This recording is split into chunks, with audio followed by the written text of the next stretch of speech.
La Cour viendra à l'ordre. Le cas suivant est le recours collectif, le droit de Mathilde Partridge et al. Contre l'État. Les avocats des deux parties en présence. Avocat de la défense est présente, votre honneur. Je représente le bureau du procureur général. Mon nom est Mathilde Partridge et je vais représenter les amateurs d'oiseaux dans le présent litige, votre honneur. Madame Partridge, en tant que plaignant, vous pouvez exposer votre cas contre l'État. Merci, votre honneur.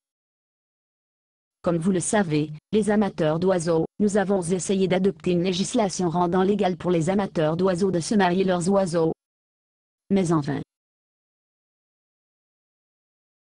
Excusez-moi. Avez-vous dit que vous voulez marier votre oiseau? Oui, bien sûr. Mais l'esprit fermé de droite, les chrétiens ont empoisonné l'esprit des citoyens américains, rendre la justice et l'égalité impossible pour les amateurs d'oiseaux.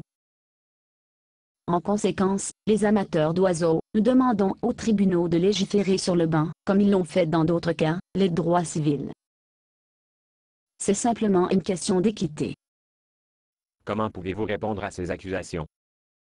Votre honneur, ce procès ne ressemble en rien à une affaire de droit civique, car il n'y a pas de discrimination de toute nature contre les amateurs d'oiseaux. Laissez discrimination infondée seule. Anti-Biboiseau. Madame Partridge. Ces explosions ne seront pas tolérées dans cette salle d'audience. Je suis désolé, votre honneur. Mais quand vous avez été victime de discrimination, aussi longtemps que les amateurs d'oiseaux, nous avons été, vous devenez irrité par la bigoterie évidente. Objection, le plaignant est en supposant que les faits non prouvés. Essayez de ramer vos valeurs dans notre gorge. Avocat de la défense est correct, Madame Partridge. Dans cette cour, nous ne pouvons pas supposer qu'il y a discrimination simplement parce que vous vous sentez victime de discrimination. Vous devez présenter des preuves relatives à votre charge. Le défendeur, en l'occurrence le gouvernement, est présumé innocent jusqu'à preuve du contraire. Quelle preuve avez-vous que les amateurs d'oiseaux sont victimes de discrimination? Eh bien, c'est tout aussi évident que le nez sur votre visage, votre honneur. Les amateurs d'oiseaux, nous sommes privés de notre droit civil à l'égalité de traitement devant la loi. Conseiller. Votre honneur, la loi n'empêche pas Mathilda Perdry, ou tout amateur d'oiseaux d'autres de se marier. Elle peut se marier tout être humain de sexe opposé, tout comme le reste d'entre nous. En fait, certains amateurs d'oiseaux ont choisi d'exercer leur droit de se marier. Madame Partridge. Votre honneur, le biais de conseil de la défense contre les amateurs d'oiseaux est tellement évident que ça me donne la nausée. Qu'est-ce que manque de tolérance? Conseiller. Votre honneur, ce genre de discours peut travailler sur des talk-shows TV, mais il n'a pas sa place dans la salle d'audience. Organisations militantes amoureux des oiseaux ont une politique déclarée concernant le discours public, qu'ils étiquettent quiconque est en désaccord avec eux comme un bigot intolérant. Les injures ne sont pas des preuves. Et à droite, Madame Partridge. Attaques ad hominem ne sont pas des preuves. Quelle preuve avez-vous que les règlements discriminatoires à l'égard du mariage gouvernement amateur d'oiseaux? Eh bien, il est si patent, votre honneur. Non compris les amateurs d'oiseaux du contrat de mariage, et mesquin incitation à la haine par les inquisiteurs religieux qui citent l'Écriture. Même s'ils brûlent les amateurs d'oiseaux sur le bûcher, et tournent la vis de la crémaillère de tirer plus de sang et des cris, et le marteau d'éclode dans d'innombrables corps sur innombrables croix pour assassiner l'esprit humain. Conseiller.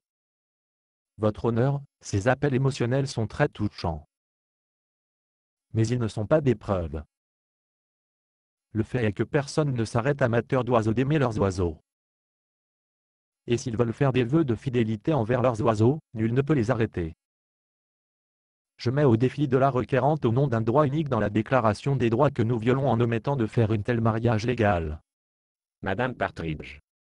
Vous pouvez épouser une personne que vous voulez. Nous voulons simplement les mêmes droits. Conseiller, n'allez-vous pas s'opposer à cette réponse comme non-répondeur? Non, votre honneur.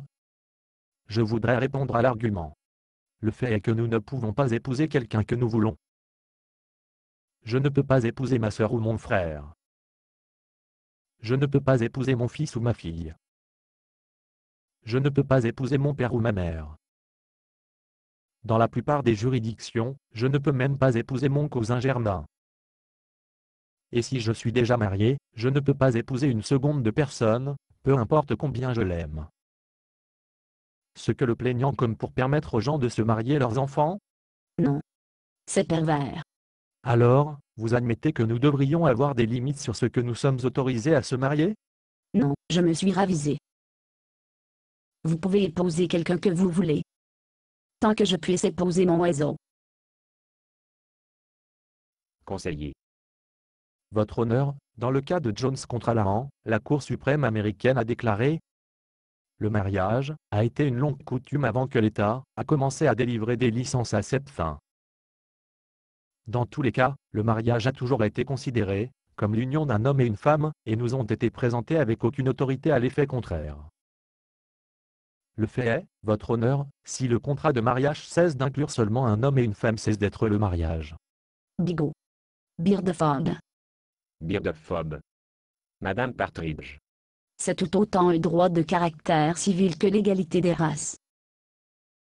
Rosa Parks n'avait pas s'asseoir à l'arrière de l'autobus et nous non plus. Conseiller.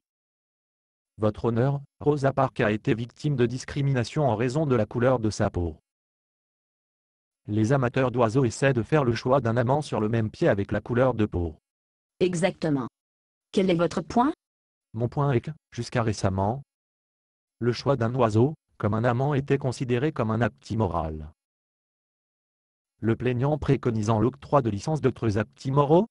Oui, aussi longtemps que cela me permettra de se marier mon oiseau. Que diriez-vous de vol? Que diriez-vous d'assaut? Que diriez-vous assassiné?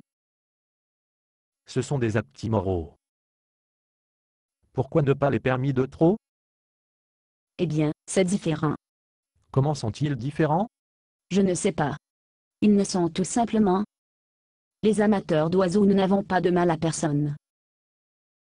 Je ne suis pas si sûr. Que voulez-vous dire? C'est une bonne question, conseiller. Y aurait-il mal à la société si les amateurs d'oiseaux ont été autorisés à se marier leurs oiseaux?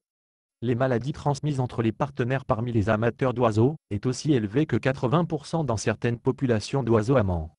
Oh, ça. Licence de mariage pour les oiseaux est la légalisation d'un acte immoral pathogène. Est-ce ce que nous voulons notre droit public à l'avocat? Beardeford. Ne pas essayer d'imposer vos valeurs sur nous. Madame Partridge, s'il vous plaît, enregistrez votre avis de fermeture argument. Argument de clôture, conseiller. Permettre à marier leurs oiseaux n'est pas l'égalité ou l'équité. Il s'agit de donner la légitimité et l'acceptabilité d'un acte immoral pathogène. Ces amateurs d'oiseaux ont tenté en vain d'adopter des lois d'autorisation de leur comportement immoral et malsain. Et maintenant, ils vous demandent de légiférer sur le banc. La véritable question est, qui cherche à imposer leurs valeurs à qui? Argument de clôture, Madame Partridge. Je n'ai pas de plaidoirie, votre honneur. Je veux juste de se marier mon oiseau. C'est une question d'équité et d'égalité. Madame Partridge, au cours de cet essai, tout cet oiseau n'a pas bougé un muscle. Oui, et alors? Alors, cet oiseau semble mort. Il est mort. Alors? Vous voulez vous marier à un oiseau mort? Bien sûr, pourquoi pas? Oh. Je suppose que tu veux me priver de justice et d'égalité, simplement parce qu'il est mort. Nous devons tirer la ligne quelque part. L'affaire est rejetée. La cour est ajournée. Oh, bien sûr, vous êtes comme tous les autres fanatiques bornés. Vous êtes aussi mesquins et étroits d'esprit que ceux qui ne tolèrent. Droite chrétienne se meurt de haine. Vous Beardeford. Vous necrophobe. Basé sur une pièce de Bob Snow. Condition d'utilisation, ne pas vendre une partie de ce script, même si vous le réécrire. Ne payez pas les redevances, même si vous faites de l'argent à partir de performances. Vous pouvez reproduire et distribuer ce script librement, mais toutes les copies doivent contenir cette déclaration de copyright.